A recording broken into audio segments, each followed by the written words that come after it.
So you're saying that the policy changes in this budget reduce the deficit by $4 trillion, correct? Right. So bring up figure 2. Oh, there it is. Let's walk through that. Using your numbers. These are not CBO numbers. These are OMB numbers. So to make this $4 trillion claim stick that this budget does this, the top bar, the blue bar, claims credit for the Budget Control Act, $2.3 trillion. This is a law that was already passed. Right. I don't know how one can claim that this budget achieves these things when this is something Congress already passed. And I would add to that, Congress passed this over the president's initial objections. He wanted a clean debt limit increase, then he wanted a tax increase of the debt limit, and only because of this House majority did we get the BCA. So let's take away that claim because that's not in your budget. You can't claim you're achieving this when it's a law that we already passed. So now we're down to the war gimmick. People call this OCO.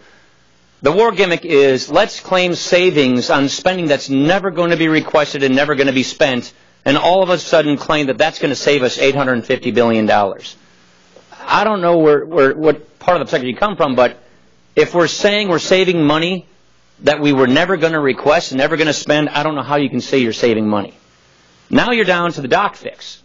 Nobody wants these doctors to get cut. Nobody wants to see this 27% cut occur. But we can't just assume it away. It's here. It's happening. It's in law. It happens at the end of the month. So we're just assuming that they're not going to get cut, and that's, $430 billion in your numbers. And then let's take off the interest savings that you're attributing to all these claims, and here's what we're left with. We're left with a budget that has only $400 billion in deficit reduction over a 10-year window. If you strip out these accounting tricks, and these budget gimmicks, it's a 10-year budget that spends $47 trillion with a net deficit reduction of $400 billion. So I just don't understand how you can claim anything other than this. Let's go to figure number 1. Let me ask you this. How much does the debt increase under your budget? Can I respond to sure. the run you just did? Because it's going you keep building on top of it. It's going to be difficult for me to. Okay, let's go back to figure 2. And please, that would be you bet, my pleasure. Much more helpful. First of all, I think we all agree that the 2.3 trillion, it's hard to read from here, came from the BCA, and we've been talking consistently about a minimum of $4 trillion of deficit reduction. This reminds me of a marathon and when you start the race. We started the race months ago. So taking credit in this budget for the $2 trillion that we've worked together to achieve, I think makes a lot of sense. Second, on OCO. OCO, very importantly, closes the back door. Can I get you there then? Then right. Why don't you count the stimulus spending and the 24% increase in domestic spending? I'm sorry? If you're going to count things that happened in the past, why do you only count the things that benefit? Why don't you the stimulus count things that don't accounted for as part of the budgets of the years? It's not in the numbers. So the DCA this summer that counts towards the $4 trillion deficit reduction we've been talking about all along. Secondly, on OCO, very importantly, we are closing the back door to spending by capping OCO. CBO scores it as savings, and it's this president's policies that's led to draw down, for getting our troops out of Iraq and draw down in Afghanistan. I don't know exactly how you're cutting the chart here, but somehow you've left off $1.5 trillion of revenue that needs to be raised.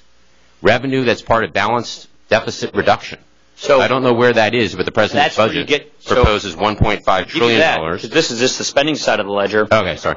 And then on the spending side, again, I'm not sure how you're cutting it, but there are $360 billion of mandatory savings from health care, and there's another $270 billion of net savings from other mandatory programs. I mentioned some of them, PBGC, the federal retirement, the agricultural programs.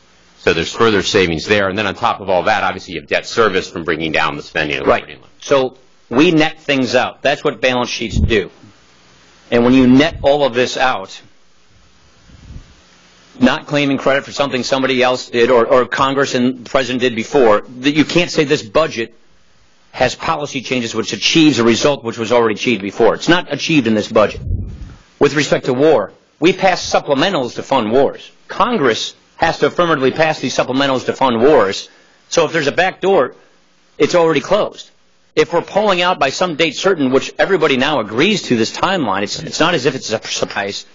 It's a flaw in the baseline that they assume we're going to be at a full-fledged war for 10 more years. I think of CBO, it doesn't work to cut us off. I think of the CBO as the referee. Like I'm saying, please don't interrupt. Okay. We pass supplementals. It's not a back door. If we're not in war, we don't pass supplementals. What I'm saying at the end of the day here is when you net this out, this budget, using your own numbers, has a net increase of spending of $1.5 trillion and a net increase of taxes of $1.9 trillion, and that is how you result with the $400 billion of deficit reduction. These are your numbers we're using. We're not using somebody else's numbers. Let me ask it a different way. How much does this budget add to the debt? What's the nominal amount of money that this budget adds to the debt? Well, I think the right way to think about it is as debt as a percentage of GDP. Well, no, but what's the nominal amount? How much actual money is added to the debt? Well, the nominal amount, we can pull from one of the tables. Let me have my team gather that while I answer the question, I think, the right way, which is to think about the debt as a percentage of GDP.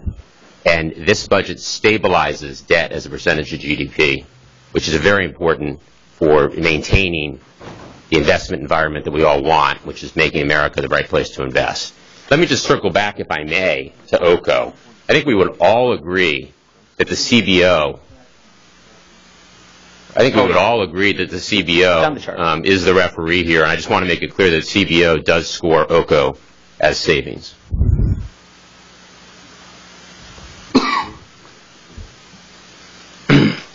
So if we assume we're going to be at war for 10 years in the baseline, because that's what the law requires CBO does, by the way.